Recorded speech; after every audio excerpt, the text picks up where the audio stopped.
Hello my dears, നമ്മൾ ഇന്ന് നോക്കുന്നത് ഡിഗ്രി മെയിൻസുമായി ബന്ധപ്പെട്ട പേപ്പർ വണ്ണിനകത്തെ കണക്റ്റഡ് പോയിന്റ്സ് ആണ്. രണ്ട് ക്വസ്റ്റിന്റെ കണക്റ്റഡ് പോയിന്റ് ആണ് നമ്മൾ ഇന്ന് നോക്കുന്നത്. എല്ലാവർക്കും നമ്മുടെ വീഡിയോയിലേക്ക് സ്വാഗതം. ഒന്നാമത്തെ ക്വസ്റ്റ്യൻ 1970-കളിലെ പെന്റഗൺ ഇന്റർനാഷണലുമായി ബന്ധപ്പെട്ട കാര്യം ആണ്. ഇവിടെ നമുക്ക് അതിനകത്ത് ഉൾപ്പെട്ട രാജ്യങ്ങൾ ഏത് എന്നിട്ടുള്ള രീതിയിലാണ് പറഞ്ഞിരിക്കുന്നത്. ആൻസേഴ്സ് അറിയാമെങ്കിൽ നോക്കിക്കൊള്ളുക. അതിൽ നോക്കാം. 1970-കളിലെ പെന്റഗണൽ ഇന്റർനാഷണൽ സംവിധാനം 5 പ്രധാനപ്പെട്ട രാജ്യങ്ങളെ പ്രധാനപ്പെട്ട ശക്തികളായിട്ട് കണക്കാക്കുന്നുണ്ട്. U K United States, Soviet Union, China, Japan, പടിഞ്ഞാറൻ Europe. United States, Soviet Union, China, Japan, പടിഞ്ഞാറൻ യൂറോപ്പ്. അപ്പം ഇങ്ങനെ 5 രാജ്യങ്ങളുമായി ബന്ധപ്പെട്ടിട്ടാണ് ഇവിടെ നമ്മൾ പറഞ്ഞത്. United States, Soviet Union, China, Japan, പടിഞ്ഞാറൻ യൂറോപ്പ്. യുണൈറ്റഡ് സ്റ്റേറ്റ്സ് എന്ന് പറഞ്ഞു കഴിഞ്ഞാൽ സൈനികവും സാമ്പത്തികവുമായ ശക്തിയായി തുടർന്നുകൊണ്ടിരിക്കുന്നു ആ ഒരു ടൈമിൽ. പക്ഷെ മറ്റു രാജ്യങ്ങളിൽ നിന്ന് വളരുന്ന വെല്ലുവിളികൾ നേരിട്ടു. സോവിയറ്റ് യൂണിയൻ പ്രധാന മിലിറ്ററി സൂപ്പർ പവറാണ്, പക്ഷെ സാമ്പത്തിക പരിമിതികൾ അനുഭവിക്കുന്ന ഒരു ടൈം ആയിരുന്നു അത്. ചൈന ഒരു ആഗോള ശക്തിയായിട്ട് ഉയർന്നു വന്നുകൊണ്ടിരുന്നു. ജപ്പാൻ വളരുന്ന രാഷ്ട്രീയ സ്വാധീനമുള്ള വർദ്ധിച്ചു വരുന്ന സാമ്പത്തിക പവർ ഹൗസ് ആയിട്ടാണ് ജപ്പാൻ അറിയപ്പെടുന്നത്. പടിഞ്ഞാറൻ യൂറോപ്പ് ശക്തവും കൂട്ടവുമാണ്. അതുപോലെ തന്നെ സമ്പദ് വ്യവസ്ഥയും ആഗോള കാര്യങ്ങളിൽ സ്വാധീനവും ഉള്ള ശക്തമായ രാജ്യങ്ങളുടെ ഒരു ശേഖരമാണ് വെസ്റ്റേൺ യൂറോപ്പ് എന്ന് പറഞ്ഞിരിക്കുന്നത്. അപ്പൊ ഇത്രയും രാജ്യങ്ങളെല്ലാം കൂടെ ചേർന്നിട്ടാണ് 1970-കളിൽ ഒരു പെന്റഗണൽ സിസ്റ്റം, ഇന്റർനാഷണൽ പെന്റഗണൽ സംവിധാനം കൊണ്ടുവന്നത് ഗ്ലോബൽ ലെവലിൽ. അപ്പൊ ആ പ്രധാനപ്പെട്ട രാജ്യങ്ങളെല്ലാം പ്രധാനമായിട്ടും ആണവ ശക്തികളായിരുന്നു. അതായത് കുറച്ചുകൂടെ ഒരു ബെറ്റർ ആയിട്ടുള്ള ജീവിത വ്യവസ്ഥയൊക്കെ കൊണ്ടുവരാൻ വേണ്ടിയിട്ട് സ്റ്റാർട്ട് ചെയ്ത ഒരു സംഭവമാണ്. അപ്പൊ United States, Soviet Union, China, Japan, പടിഞ്ഞാറൻ യൂറോപ്പ്. ഇതിനകത്ത് ബ്രിട്ടനും ഫ്രാൻസും ഒക്കെ ഉൾപ്പെടുന്നുണ്ട്. കാരണം എന്താണെന്ന് ചോദിച്ചു കഴിഞ്ഞാൽ ഇവര് പിന്നെ കൂടുതലായിട്ടും അമേരിക്കയായിട്ട് കുറച്ചുകൂടെ അടുത്തിട്ടുണ്ടായിരുന്നു. ഫ്രാൻസ് എന്നൊക്കെ പറഞ്ഞിരിക്കുന്നത് കുറെ അധികം ആൾക്കാർ അല്ലെങ്കിൽ കുറെ രാജ്യങ്ങളിൽ ഇവർ കോളനി ഒക്കെ കുറെ ദീർഘകാലമൊക്കെ നേടിക്കൊണ്ടിരുന്നതിന്റെ ഒരു ആധിക്യമൊക്കെ ഉണ്ടായിരുന്നു. പിന്നെ ഓൾമോസ്റ്റ് എല്ലാ രാജ്യങ്ങളും മുമ്പേ പറഞ്ഞതുപോലെ ആണവ ആയുധങ്ങളൊക്കെ കൈവശം വെച്ചിരിക്കുന്ന രാജ്യങ്ങളായിരുന്നു. പിന്നെ അമേരിക്കയായിട്ട് കുറച്ചും കൂടെ ബന്ധം ഒക്കെ ഉണ്ടായിരുന്നു ഈ പടിഞ്ഞാറൻ യൂറോപ്പിലുള്ള കുറച്ച് രാജ്യങ്ങൾക്ക്. ചൈന ഒരു ശക്തിയായിട്ട് വളർന്നുകൊണ്ടിരിക്കുന്നു. സോവിയറ്റ് യൂണിയനിൽ നിന്ന് കുറച്ചുകൂടെ ഫ്രീഡം ഒക്കെ കുറച്ചുകൂടെ വേർതിരിഞ്ഞിട്ട് കുറച്ചും കൂടെ അമേരിക്കയോടൊക്കെ ഒരു ചായ്വ് എന്നിട്ടുള്ള രീതിയിൽ അവരുടെ എക്കണോമി ഒക്കെ നല്ല രീതിയിൽ വളർന്നുകൊണ്ടിരിക്കുന്ന ഒരു സിസ്റ്റം ആയിരുന്നു ആ ഒരു ടൈമിൽ. അപ്പം ഇവരെല്ലാം കൂടെ ചേർന്നിട്ട് ഒരു പെന്റഗണൽ ഇന്റർനാഷണൽ സംവിധാനം കൊണ്ടുവന്നു. അപ്പൊ അതുകൊണ്ടാണ് നമുക്ക് ഇവിടെ ചോദ്യം വന്നത്. പെന്റഗണൽ ഇന്റർനാഷണൽ സിസ്റ്റത്തിൽ ഉൾപ്പെട്ടിരുന്നത് America, USSR, China, Japan and western Europe, USA, USSR. ഇവർ തമ്മിൽ ഒരു ശീതയുദ്ധമൊക്കെ നടക്കുന്ന ഒരു കാലഘട്ടം. ചൈന, ജപ്പാൻ, പടിഞ്ഞാറൻ യൂറോപ്പ്. അതോടെ ഓർത്ത് വെച്ചേക്കണേ.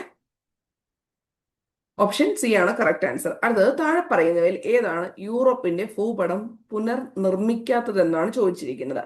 ഇവിടെ ഓപ്ഷൻസ് ഉണ്ട്. വിയന്ന ഉടമ്പടി, വേഴ്സലൈസ് ഉടമ്പടി, വെസ്റ്റ്ഫാലിയ ഉടമ്പടി, ലൊക്കാർണോ ഉടമ്പടി എന്നിങ്ങനെ 4 തന്നിട്ടുണ്ട്. അപ്പൊ അതിനകത്ത് യൂറോപ്പിന്റെ ഭൂപടം പുനർനിർമ്മിക്കാത്തത് നമുക്കറിയാം.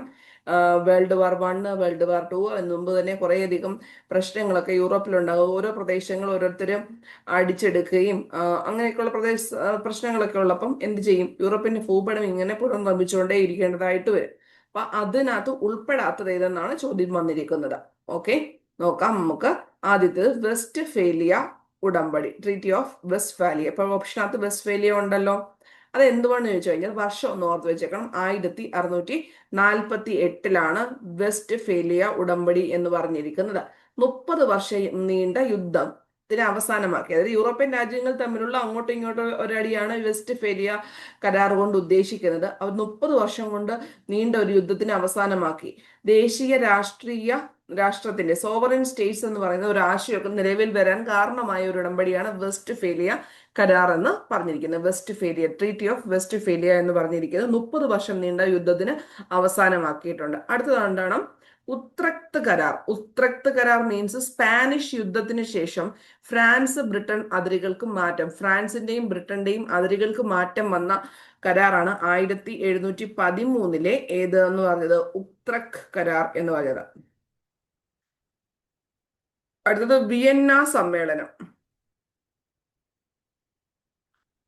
വിയന്ന സമ്മേളനം 1815, അത് നിങ്ങൾ കേട്ടിട്ടുള്ളതായിരിക്കും SCERT-ക്കകത്ത്. നെപ്പോളിയന്റെ യുദ്ധങ്ങൾക്ക് ശേഷം യൂറോപ്പിലെ രാജവംശങ്ങളൊക്കെ പുനഃസ്ഥാപിച്ചു, അതിരുകളൊക്കെ പുതുക്കി. അപ്പം വിയന്ന സമ്മേളനം ഏറ്റവും വളരെ ഇമ്പോർട്ടന്റ് ആണ്. അപ്പൊ അതായത് ഏറ്റവും കൂടുതൽ അതിരുകളൊക്കെ റീഡ്രോ ചെയ്യേണ്ടി വന്നു, അല്ലെങ്കിൽ മാപ്പൊക്കെ റീഡ്രോ ചെയ്യേണ്ടി വന്ന ഒരു സമ്മേളനം ആണ് ഏത് വിയന്ന സമ്മേളനം അല്ലെങ്കിൽ വിയന്ന ഉടമ്പടി എന്നൊക്കെ പറഞ്ഞിരിക്കുന്നത്.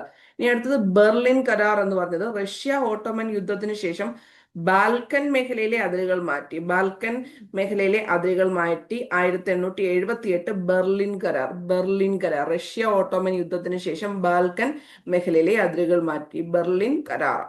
ഇനി വേഴ്സലൈസ് കരാർ എന്ന് പറയുന്നത് 1919 ഫസ്റ്റ് വേൾഡ് വാറിന് ശേഷം ജർമ്മനിയെ ശിക്ഷിച്ചതാണ്. പോളണ്ട്, ചെക്കോസ്ലോവാക്യ, യുഗോസ്ലോവിയ തുടങ്ങിയ രാജ്യങ്ങൾ രൂപം കൊടുത്താണ്. പോളണ്ട്, ചെക്കോസ്ലോവാക്യ, യുഗോസ്ലോവിയ തുടങ്ങിയ രാജ്യങ്ങൾ രൂപം കൊടുത്തു.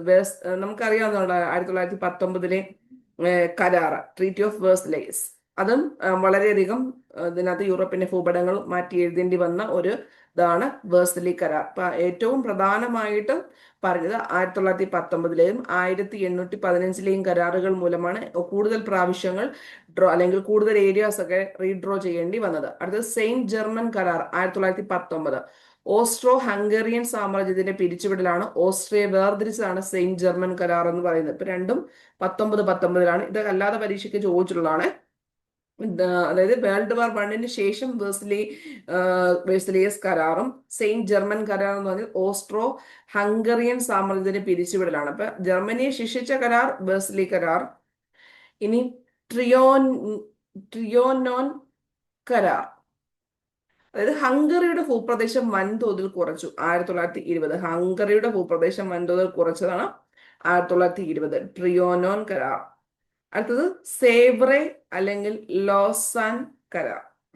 ലോസാൻ ഓട്ടോമൻ സാമ്രാജ്യത്തിന്റെ ഭാഗങ്ങളൊക്കെ പിരിച്ചു, തുർക്കിയുടെ അതിരുകൾ നിശ്ചയിച്ചു. അതാണ് സേവ്രെ ലോസാൻ കരാർ എന്ന് പറഞ്ഞിരിക്കുന്നത്. ഇത് മൂലം യൂറോപ്പിന്റെ ഭൂപടവും തിരുത്തി കുറിക്കപ്പെട്ടു. ട്രിയാനോൻ കരാർ ഓട്ടോമൻ സാമ്രാജ്യത്തിന്റെ ഭാഗങ്ങൾ പിരിച്ചു. പാരീസ് കരാറുകൾ 1947 രണ്ടാം ലോക മഹായുദ്ധത്തിന് ശേഷം അതിരുകൾ മാറ്റി. പാരീസ് കരാർ 1947 രണ്ടാം ലോക മഹായുദ്ധത്തിന് ശേഷം ഇറ്റലി, ഹംഗറി, ഫിൻലാൻഡ് തുടങ്ങിയവയുടെ അതിരുകൾ മാറ്റി. യാൾട്ട പോട്സ്ഡാം കോൺഫറൻസ് എന്ന് പറയുന്നത് ജർമ്മനിയെ വിഭജിച്ചു. അതായത് കോൾഡ് വാറിന് തുടക്കം കുറിച്ചത് ഏതെന്ന് ചോദിച്ചു കഴിഞ്ഞാൽ യാൾട്ട പോട്സ്ഡാം സമ്മേളനങ്ങൾ ആണ് ജർമ്മനിയെ വിഭജിച്ചു. ഇത് ട്രീറ്റി ഓഫ് പാരീസ് 47 രണ്ടാം ലോക മഹായുദ്ധത്തിന് ശേഷം അതിരുകൾ മാറ്റിയത് ട്രീറ്റി ഓഫ് പാരീസ് ആണ്. യാൾട്ട പോട്സ്ഡാം സമ്മേളനങ്ങൾ 1945 ജർമ്മനിയെ വിഭജിച്ചു. അപ്പൊ നമുക്ക് ഒന്നുകൂടെ നോക്കിയിട്ട് വരാം. അതായത് വെസ്റ്റ് ഫേലിയ കരാർ 1648, ഉക്ട്രക് കരാർ 1713. അതായത് 30 വർഷം യൂറോപ്പിൽ നീണ്ടുന്ന യുദ്ധം അവസാനിപ്പിച്ചത് ഫസ്റ്റ്ലി 1648 വെസ്റ്റ് ഫേലിയ കരാറാണ്. ദേശീയ രാഷ്ട്രം, സോവറിൻ സ്റ്റേറ്റ് എന്ന ആശയം നിലവിൽ വന്നത് ഏത് കരാർ മൂലം എന്ന് ചോദിക്കാം, വെസ്റ്റ് ഫേലിയ കരാർ മൂലമാണ്. സ്പാനിഷ് യുദ്ധത്തിന് ശേഷം ഫ്രാൻസ്, ബ്രിട്ടൻ അതിരുകൾക്ക് മാറ്റം, ഉക്ട്രക് കരാർ. വിയന്ന 1815 യൂറോപ്പിലെ രാജവംശങ്ങളൊക്കെ പുനഃസ്ഥാപിച്ചു. ബെർലിൻ കരാർ 1878 റഷ്യ ഓട്ടോമൻ യുദ്ധത്തിന് ശേഷം ബാൽക്കൻ മേഖലയിലെ അതിരുകൾ മാറ്റി. വേഴ്സലി കരാർ ജർമ്മനിയെ ശിക്ഷിച്ചു. സെയിന്റ് ജർമ്മൻ കരാർ ഓസ്ട്രോ ഹംഗറിയൻ സാമ്രാജ്യത്തിന്റെ പിരിച്ചുള്ള ഓസ്ട്രിയയെ വേർതിരിച്ചെടുത്തു. ഹംഗറി ഭൂപ്രദേശം വൻതോതിൽ കുറച്ചു. ട്രിയോനോൻ കരാർ ഓട്ടോമൻ സാമ്രാജ്യത്തിന്റെ ഭാഗങ്ങൾ പിരിച്ചു, ടർക്കിയുടെ അതിരുകൾ നിശ്ചയിച്ചു. സേവ്രൻ ലോസാൻ കരാർ. പാരീസ് കരാർ 1947 രണ്ടാം ലോക മഹായുദ്ധത്തിന് ശേഷം അതിരുകൾ മാറ്റി. യാൾട്ട പോട്സ്ഡാം സമ്മേളനങ്ങൾ ജർമ്മനിയെ വിഭജിച്ചു. യൂറോപ്യൻ ചരിത്രത്തിൽ ഓരോ വലിയ യുദ്ധത്തിന് ശേഷം ഭൂപടം പുനർനിർമ്മാണം നടത്തിയെന്ന് ഏറ്റവും പ്രധാനപ്പെട്ടതാണ് വേഴ്സലി കരാർ 1919. വിയന്ന സമ്മേളനം 1815 നെപ്പോളിയന്റെ യുദ്ധങ്ങൾക്ക് ശേഷം വന്നാണല്ലോ വിയന്ന സമ്മേളനം എന്ന് പറയുന്നത്. അപ്പൊ അത് രണ്ടുമാണ് ഏറ്റവും കൂടുതലായിട്ട് പ്രധാനപ്പെട്ട കാര്യങ്ങൾ. അപ്പൊ നമുക്ക് നോക്കാം. വിയന്ന ഉടമ്പടി ഇവിടെ ചോദിച്ചിട്ടുണ്ട്. വെർസലിയസ് ഉടമ്പടി നമുക്ക് ക്വസ്റ്റിനകത്തുണ്ട്. വെസ്റ്റ് ഫാലിയ ഉടമ്പടി നമ്മൾ കണ്ടു 1948. അപ്പൊ വിയന്ന ഉടമ്പടി 1815, വെർസൈൽസ് ഉടമ്പടി 1919, വെസ്റ്റ് ഫാലിയ 1948. അപ്പൊ ഇതിനകത്ത് ഇത്രയുമാണ് യൂറോപ്പിന്റെ ഭൂപടം പുനർനിർണ്ണയിക്കുന്നതുമായി ബന്ധപ്പെട്ടത്. അപ്പൊ ഉൾപ്പെടാത്തതാണ് ലൊക്കാർണോ ഉടമ്പടി എന്ന് പറഞ്ഞിരിക്കുന്നത്. ഓക്കെ, അപ്പൊ അത്രയും കാര്യങ്ങൾ പഠിക്കാം. അപ്പൊ നമുക്ക് 3 months ക്രാഷ് കോഴ്സ് അവൈലബിൾ ആണ്. സെക്രട്ടറി അസിസ്റ്റന്റ് മെയിൻസുമായി ബന്ധപ്പെട്ട് പേപ്പർ 1, പേപ്പർ 2 മാത്സ് ഒഴിച്ച് ബാക്കിയുള്ള എല്ലാ ടോപ്പിക്സും അവൈലബിൾ ആണ്. റെക്കോർഡ് സെഷൻസും ഉണ്ട്, ലൈവ് സെഷൻസ് ഉണ്ട്. അതുപോലെ തന്നെ NCERT ഓറിയന്റ് ചെയ്തിട്ടുള്ളതും അത് കൂടാതെ ഫോക്കസ് ഏരിയ അവൈലബിളും ആയിരിക്കും. PDF മെന്ററിങ്ങും ഡെയിലി ടൈം ടേബിളും എല്ലാം കൃത്യമായിട്ടുണ്ടായിരിക്കും. കൃത്യമായിട്ട് പഠിക്കുന്നുണ്ടെങ്കിൽ ഈസി ആയിട്ട് നിങ്ങൾക്ക് മെയിൻസ് നല്ലൊരു മാർക്കിലേക്ക് സ്കോർ ചെയ്യാൻ പറ്റുന്നതാണ്. ഇപ്പൊ തന്നെ നിങ്ങൾ കണ്ടു കാണുമല്ലോ, 610ഓളം അഡ്വൈസ് ലാസ്റ്റ് ഇതിൽ നിന്ന് പോയിട്ടുണ്ട്. അപ്പൊ നന്നായിട്ട് പഠിക്കാന്നിട്ടുണ്ടെങ്കിൽ നിങ്ങൾക്കും അതിലൊരു സ്റ്റാർ ആയിട്ട് വരാൻ പറ്റുന്നതാണ്. അപ്പൊ എല്ലാവർക്കും all the very best. Thank you and love you all.